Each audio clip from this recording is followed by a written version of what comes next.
Sangibwa ekyambogo okulya n'essomero lya Kyambogo Primary School Ewagenda okuzimbibwa ekitebe ekijja ekya Minisitule y'ebyenjigiriza n'ebyemizannyo olwo abakulu okuviira ddala ku minisita okutuukira ddala ku bakungu abawansi mu Ministry batandika okukakkalabiza emirimu mu kifo kino.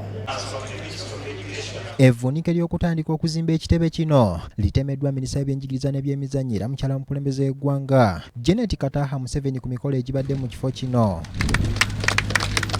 Eddimu ly'okuzimba ekizimbe kino lyakwasiddwa kampuni ya Dot Services ne bamusiga nsimbi abasadiimu Al-Kuwait General Trading okuva mu ggwanga erya Kuwait. Ku mukolo guno kitegerekese nti ekitebe kino kyakubeera n'ebizimbe bibiri okuli eky'emyaliro 8 n'eky'emyaliro 10 ng'ensimbi ezigenda okukizimba zaakwewolebwa mu Islamic Development Bank era nga kyakuwementa ensimbi obuwumbi 61 n'obukadde 9. Omuwandiisi w'enkalakkalira Minisitule y'ebyenjigiriza Ketula Malo asabye abakwasiddwa eddimu lino okuzimba ekizimbe ekituukana n'omutindo kiyambe bannayuganda okuganyulwa mu musolo gwa gavumenti. We are all accountable to the Ugandan taxpayer and our collective efforts should be geared towards ensuring value for money on this project. Minisita omubeezi w'ebyenjigiriza ebyawaggulu John Chrysostom Muyingo atendereza Minisita Kataha ne Islamic Bank olw'okutuukiriza okusaba kwa minisita okw'okufuna amaka amaggya. I therefore want to take this opportunity, Mama, to appreciate you for that wisdom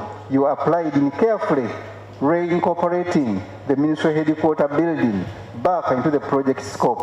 I also thank the Islamic Development Bank for showing true partnership by listening to your alternative proposals, Mama. Minisita y'ebyenjigiriza n'ebyemizannyo Kataha Museveni alaze essanyu olw'enkulaakulana etuukiddwako mu Ministry kubanga ofiisi zaayo zibadde zisaasaanye nnyo mu bitundu eby'enjawulo ekibadde kibasumbuwa mu kusasula ebisale by'obupangisa. This has not only been costly in terms of expenditure on rent, but it has also compromised efficiency.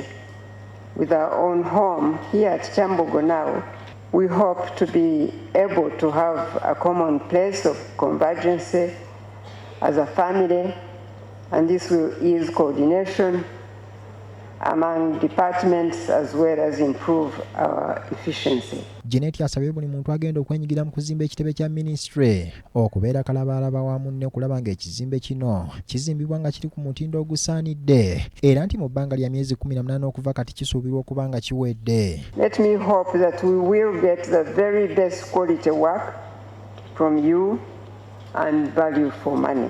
I must also congratulate the Permanent Secretary and the entire technical team at the Ministry upon the official groundbreaking of this important building for the education and sports sector.